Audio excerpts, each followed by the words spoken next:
brands. That is the future of fashion, putting it back into the hands of the small creatives, the people who are the artistic ones that are filling a need out there and allowing them to compete, on a global stage. That's what the future of fashion is.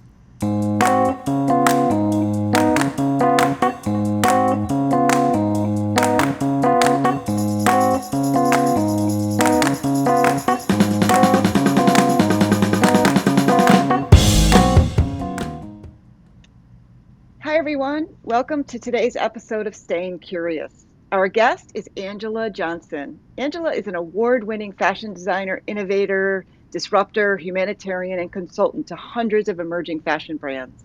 She is best known as the co-founder of Arizona's fashion incubator, Fabric, and for creating upcycled ball gowns from t-shirts under her fashion brand name, Angela Johnson Design. Angela's 25 years of industry and entrepreneurial experience from LA to Arizona have fueled her mission to mentor the next generation of apparel entrepreneurs, as well as her vision to champion a new, innovative, tech-based, responsible, and sustainable U.S. fashion industry for the 21st century, right here in the state of Arizona. Join me in welcoming Angela. Hi, Angela. Thank you so much for joining us today. So excited to talk to you. Oh, thank you. I'm so excited too. This is like such an honor. I'm so excited. Thank you so much for You're very having me. welcome. I always enjoy our conversations. I'm super inspired after every conversation that we have. So tell us a little bit about you and how you got here and how Fabric came to be.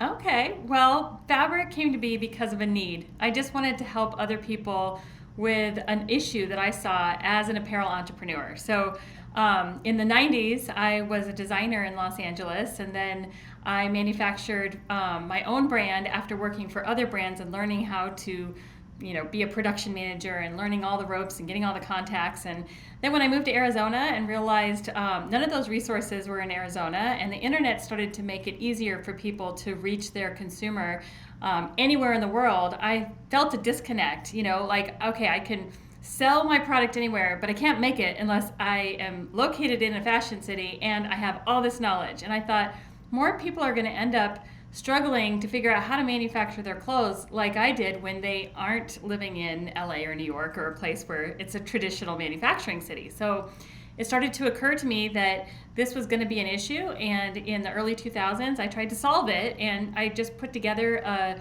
resource online. Actually, it started out as a magazine, and it was a directory where you could find all of Arizona's fashion businesses. And I thought, I'm going to help try to create a community here, and that community is going to grow, and we're going to become an industry, and we're going to attract manufacturing to Arizona, and that's going to solve my problem.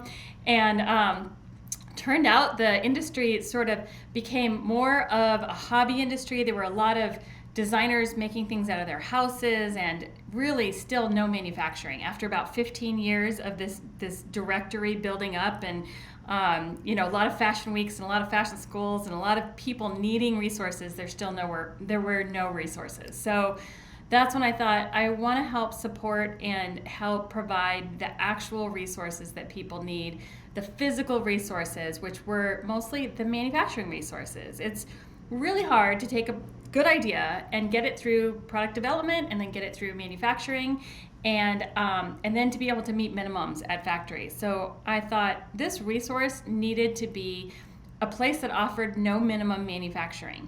And there's a reason that's hard to find. That is not the best business model in the world. To make 20 of something or 100 of something is really a bad business model for a factory. And I thought, well, we need to do this because this is what everybody actually needs. And then the education to teach somebody how to be their own production manager and to be able to take their idea and walk it through the pattern making and sample sewing and grading and marking and cutting and sewing process. It needs to be a place that offers the no minimum manufacturing and the education and the consulting and the hand holding that goes So with it. I don't mean to interrupt, but were you actually finding that Yeah. people were coming to you with this need as well? I mean, I understand that you wanted it for yourself, but was the driver really that you also were looking for, and then you were getting conversations with other people that were looking for these resources, and they just started knocking on your door and you realized that you could be the one to help them? Yeah, basically, I knew I needed it for myself, but as a way to keep myself in the fashion industry, I created my own collection of ball gowns made out of recycled T-shirts so I could stay creative. And then I started consulting and helping other designers understand the production process. And I was teaching also, so I've taught at like every fashion school locally. And through meeting all the other designers who I was consulting with, and seeing all the students graduate and really not know what to do because a lot of them want to start their own brand and didn't have any local resources. I was watching them move away or change careers. That's really where I started to build this database of people who needed these resources. And we have a lot of fashion weeks and fashion shows here in Arizona, and all these people were showing their collections on the runways, and then if they got orders, they wouldn't be able to fill the orders. So I started to feel guilty for putting together this directory and creating this buzz, but really nobody could, fill orders if they needed to. So it was like a fake industry, and that's why I felt like we needed the actual resources. So you felt like here. obligated to now take this big idea you had of these resources and really see it through to manufacturing. Because obviously, like you said, manufacturing small quantity is not common. Yeah, and it's a big undertaking, and so I thought, I'm going to put this thing together and it's going to lose money offering no minimum manufacturing and be a bad business model. So how can I make it a good business model? And it occurred to me that, first of all, it should be a nonprofit, because if we're going to lose money doing something just to help people, right there, that's the basis for a nonprofit. But in order for a nonprofit to survive, it needs money, and so we need to generate income somehow. So the idea was, well, it should be an incubator. It should be a place that provides a lot of support and resources that isn't just the manufacturing. It's also all of the education. It's the branding and marketing, offices, photo studios, and most importantly, event space. I thought it needed to be big enough where we could have runway shows. We could have other income generated from renting out an event space, because that does generate income. So I thought this model is going to be pretty unique, and I'm going to need a little help pulling this off, because it's like 20 businesses in one, to have a factory, to have event space rental, to have office rental, photo studios, education and classes, and everything somebody needs under one roof. It can't just be me that's doing all of this. And so I knew I needed to partner with somebody that could kind of be the yin to my yang. and that's when I thought, well, the person that could probably be a great partner would be my current partner, Sherri. And Sherri was also an apparel entrepreneur, and she needed a resource as well. And so she understood the need, but she provided sort of the balance to what I had already built. I was the community builder, the creative, the person who had the experience in LA. I was the teacher. I had done all of that. But as far as the business savvy and the contract negotiation experience and the nonprofit experience and the analytics that you need to be able to handle that side of the business, I knew that wasn't my expertise. I needed somebody who had that. So we made the perfect partnership. Yeah, so explain it. So talk about what that ended up becoming. So we talked to Sherri in a previous episode about the manufacturing, but what is it that you are really spearheading? Talk about that whole process, because for some, it's nice that you were able to open up this space and be able to pull in all these resources. But obviously, for up and coming brands, they don't know as much as you. So what are you really doing to get them to be more autonomous as a brand, to be able to survive in Arizona, of all places? Right. Yeah, in Arizona, everybody's always like, what? There's a fashion industry in Arizona? After 20 years of trying to pull one together, we're finally doing some cool things, and it's because there are resources now. And the way the resources work here is that we're actually located inside a City of Tempe, Arizona building, and as a nonprofit, we provide free and discounted programs and services to the community to kind of earn our stay here. And we provide that in the form of a lot of different things. We offer, resources kind of under market rates. We offer a lot of free things. We offer a free membership where people can actually list themselves in a directory. They can use a classifieds and an events calendar. They can participate in events for really affordably.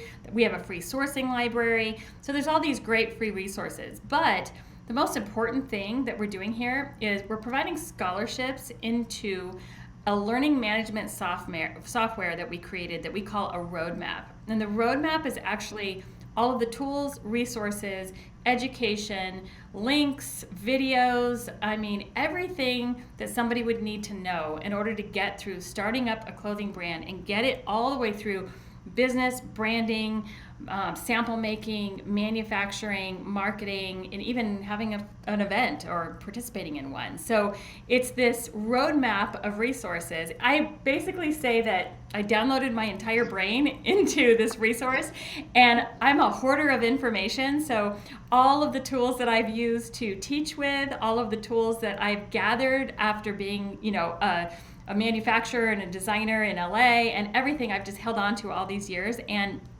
plug them into this roadmap. So the way that it works is, the designer will actually, or the brand owner, we call them apparel entrepreneurs. So the apparel entrepreneur will log into their roadmap and they can pick a section. So let's, the business section, the branding section, the design section, the manufacturing section, whatever section. So let's say they pick the design section and they've never ever made a product before. They have no idea how prototyping works. They don't know where to source their materials and trims. They don't know what a pattern is, whatever. They don't have to know because they start at step one and they get guided through the entire roadmap with lessons and tips and like a timeline. Like, okay, this is what you need first. This is what you need second. Here's where you source materials and trims. Here's the things you have to think about. Here's what you would gather from the mill that you're ordering your fabric from. Here's the information you need to know.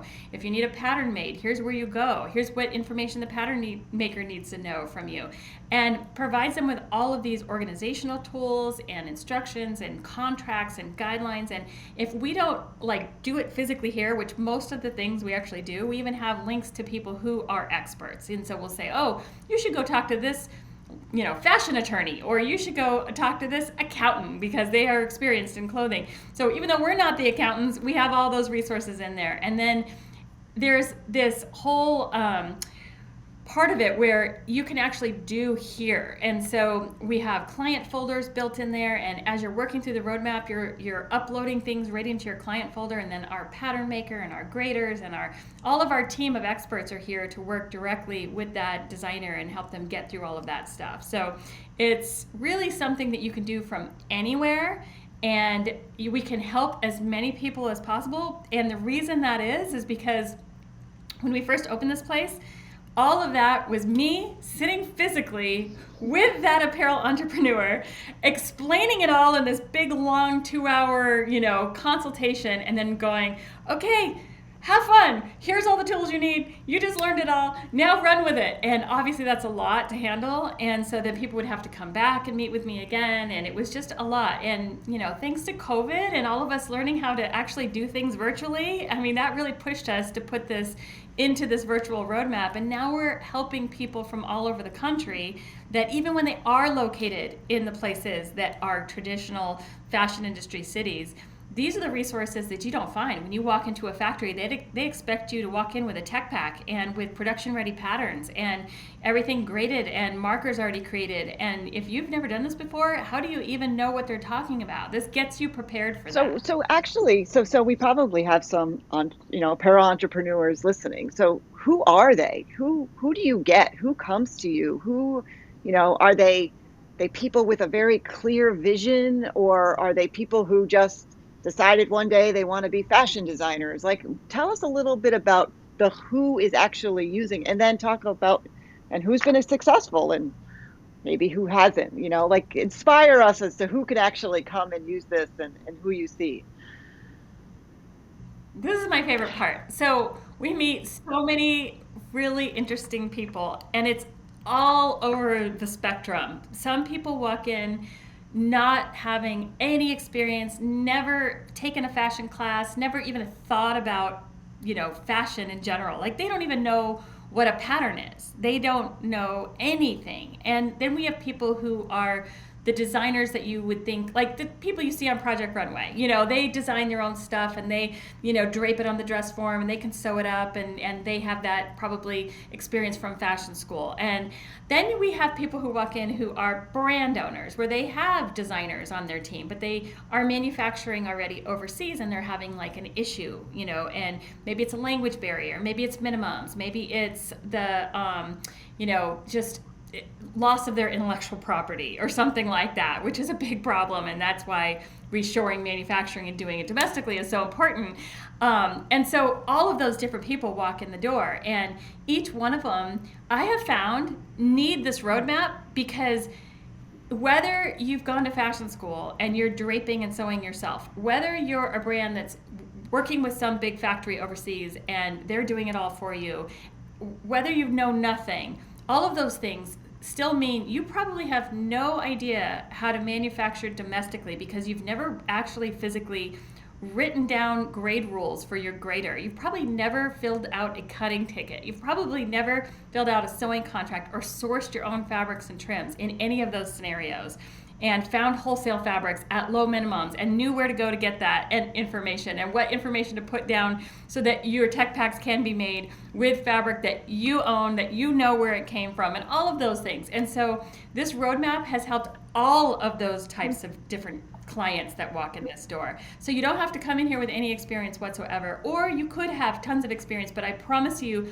you still need this information, because it is very rare that somebody walks in and that they have manufactured domestically by physically going to the pattern maker, taking the pattern to a grader, taking the marker to a cutting service, sourcing their materials and trims, and then taking all that to the sewing factory and knowing how to check each step along the way. And that is the most important thing we're teaching in the roadmap, is how to be your own production manager and how to quality control each step. Because if one thing goes wrong, one step goes wrong, then everything else is like a domino effect. So for example, if your pattern was graded incorrectly, or the marker file got converted from inches to centimeters when it went from the grader and the marking company to the cutting company, somebody has to check that and make sure that doesn't happen, so that it's not like going to be cut all in the wrong size and then sewn all in the wrong size, or with the wrong fabric or whatever, and you have to pay for it. So the people who come here are like a variety of different people. And the cool thing is, we've been able to help people without any experience now start a brand, make products, they're selling in stores, and they're filling a need of some sort. And that's the most important part, because you're not going to compete with the big brands that are already out there that are overproducing overseas in these giant factories with these big minimums. They can make such large quantities that the price point is going to be so low, that there's really no way to compete with that you can't make a $5 shirt, domestically. And when you're a small brand, you have to know what need you're filling in the marketplace to be successful. So the people who make it, the ones that actually get through all of the complexities in the roadmap, because it isn't easy. I'm going to tell you that right now. There's a lot to learn and a lot to do, and you have to have like all the stars align, and you have to have some money, and you have to have the time, and you have to, have the gumption to get through it, and the willingness to learn some things to really be successful. But the ones who have all those in a row also have a niche product. They are filling a need out there that maybe the big brands can't fill, because they're kind of throwing it at the wall to hit the general population. And you really have to be able to, do something like, maybe you're filling a certain body type need or a target customer in some way. So a brand, for example, we're currently working with, that I'm loving because they're just going all the way and amazing, is this brand called Live Tall. And she is a tall woman who has never been able to find things that fit her right. And everything is always too short, obviously. So she wanted to create a brand of clothing that was tall and also very versatile and contemporary, and you could wear it anywhere. And so in order to, really make something sell, you have to fill a need, and her need is for tall, thin women. But she also is taking it one step and personalizing and customizing with these beautiful prints that you're not going to find anywhere else. And so really modernizing it and making it something that's happening now, and something that's really in style right now, and being able to, keep up with those trends and print those things on demand is really part of this process too. So she is one of those ones that has started from scratch, never having gone to design school, went through the entire roadmap, has a collection, is selling it, is personalizing it, is really a success story. Yeah, and so and because she followed the roadmap, it sounds to me like this roadmap, I know this is your baby, we've talked about this, is that if you truly go through the process and you use this roadmap and you follow it and you do, like you said, you make sure you have the right idea or the right audience, it can be successful, but you have to, be willing to take the good and the bad of the entire process. Many people I'm sure think, I want to be a designer, I want to be a fashion designer. And when you see it from the other side, it takes a lot of strength.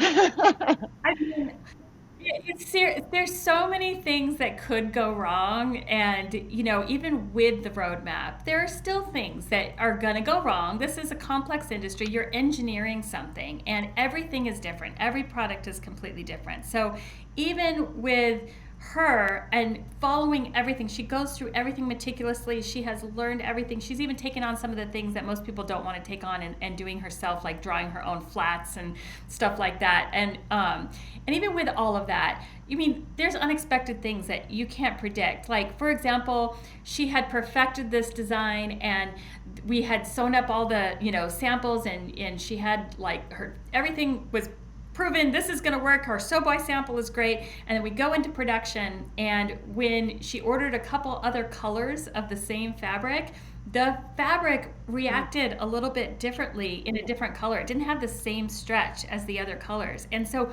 big brands, they go through quality control, and they also go through sample making that's almost like a production for a small brand. Like, they'll sew up one of every size of every color to test for things like this, where a small brand can't afford to really do that. So they'll sew up just the one sample size in the one color and say, okay, it worked. Now I'm going to take my chances, and I'm going to grade it into all the sizes. I'm going to go into production and hope for the best on the sizes, and order my other colors and hope for the best. And yeah, sometimes things can go wrong. So this leotard that she had created, and it's for a tall, thin woman, so the body has to fit perfectly, and the stretch of the fabric has to be perfect, and it worked perfect on the one color, and then on the other two colors didn't have the same stretch. So in production, we had to accommodate for that and help her get past that, where we're adding a crotch piece in the leotard to accommodate for that stretch because of that. And that's something nobody could have predicted unless you had the money that a big brand has, where you could have sewn up every size of every color of your sample run. Yeah. So those are the things that are obstacles that designers have to think about before they get And into are you this. finding, obviously, we're in the business of technology. So are you finding that some of those challenges get solved with the technology a little bit sooner than it has in the past? Or are you finding that it's sort of, yes, sometimes, but not always? The technology makes it night and day.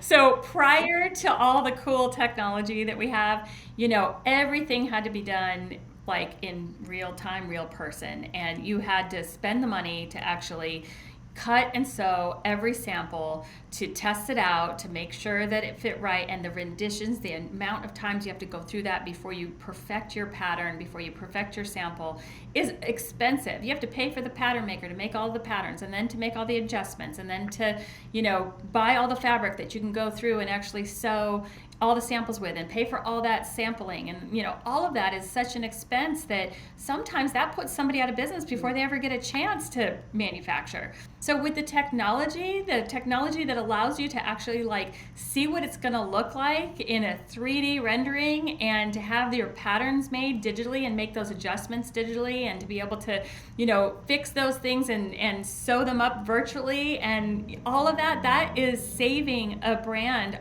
hundreds, maybe thousands of dollars before they actually sew their first sample. And that first sample, the chance of it coming out right is a lot better when you have that technology. Exactly. Well, that's amazing. And thank you for that success story too, because I think it always helps people if they actually get a tangible idea of somebody who actually is going through the process and it's working out for them.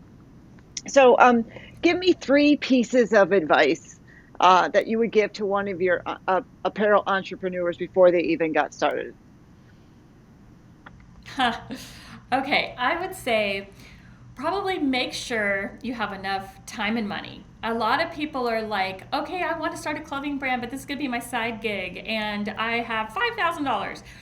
Well, I mean, in reality, you're going to need money because it does take money to actually get through sample making. It takes money to get through manufacturing. It's hard to get funding on your manufacturing when you don't have a track record yet. So you do need some funding. And the time, it is a full-time gig when you start your own business. Any business is a full-time gig. It's not going to be a weekends kind of thing. So time and money is one. And then I would say my next piece of advice is make sure you start off smaller than you think you need to start off. Most people come in with these lofty ideas. I want to start an entire collection, and I have my whole collection designed in my head, and there's 12 pieces, and that's what they think they need to do because that's what they see on TV. But really, that's going to take millions of dollars. You actually, if you're doing this for the first time, start out with 1 to 3 core pieces. These are niche items too, something that is solving a problem in the marketplace.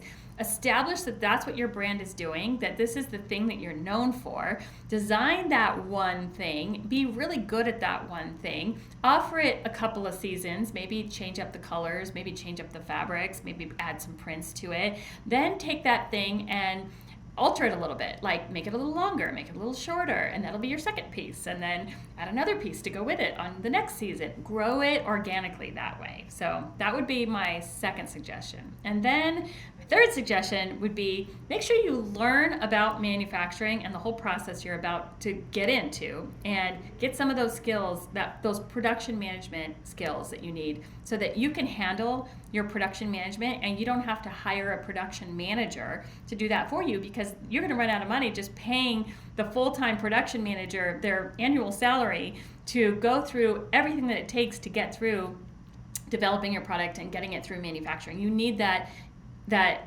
expertise. And so, I mean, that's what the roadmap's for, is so that you could be your own production manager. And so it's just that education that allows you to take on a lot of that, admin stuff that you got to do. Somebody's got to source the materials. Somebody's got to talk to the factory. Somebody's got to talk to the pattern maker. Somebody's got to tell the pattern maker what it is that you want. I mean, that's you. So getting that knowledge of how to do that is really important. So that would be my third piece of And advice. now tell me one thing they should avoid. One thing that everybody keeps doing that they really you just want to tell people they should avoid that.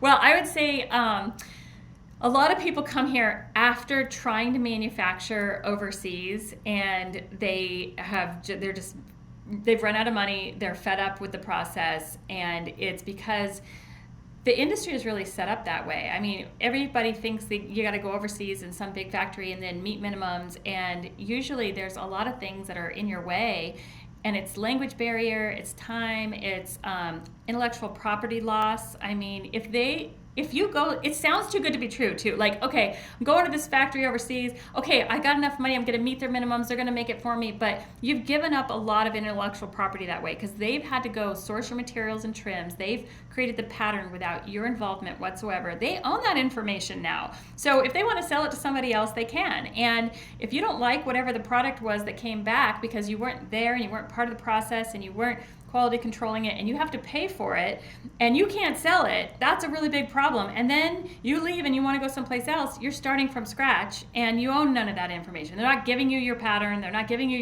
your fabric source, they're not giving you anything. So that happens so often, I can't even tell you. And then by the time they get to us, they've run out of money and even like energy and willingness, but there's still like a little bit left.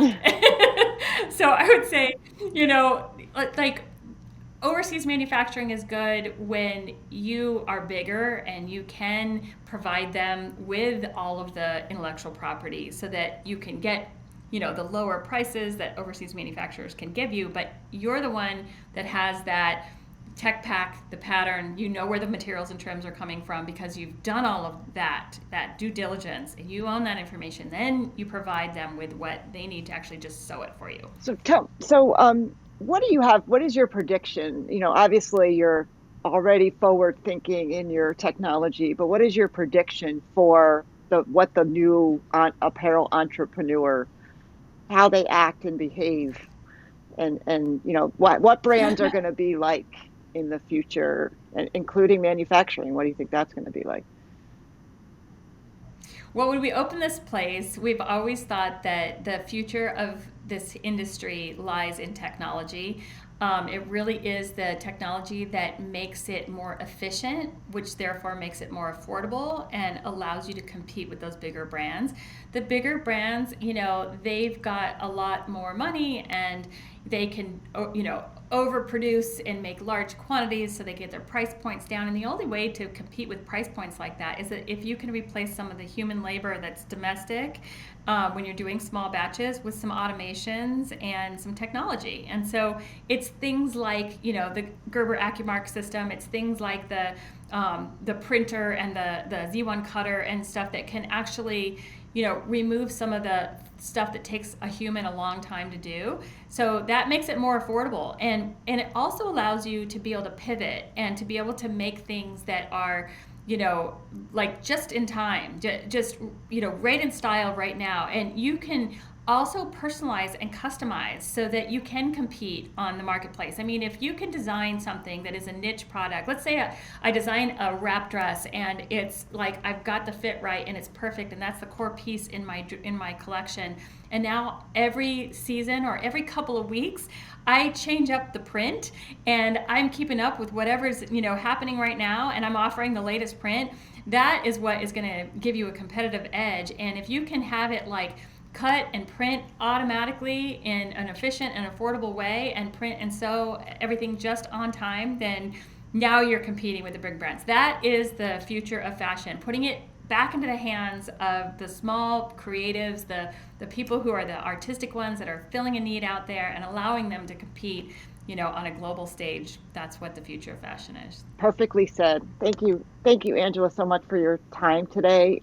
Anybody who's interested in connecting with Angela, learning more about this roadmap, you can go to fabricincubator.com. Angela is also on LinkedIn, but please visit them and get to know more about the roadmap. And again, Angela, it's always a pleasure. I really, really appreciate your time. And hopefully I'll see you Oh, soon. Hang out with you at the Fabric Incubator. I love it there. oh, it's been my pleasure. Thank you so much. Come Thank you, anytime. everyone. And we'll talk to you soon.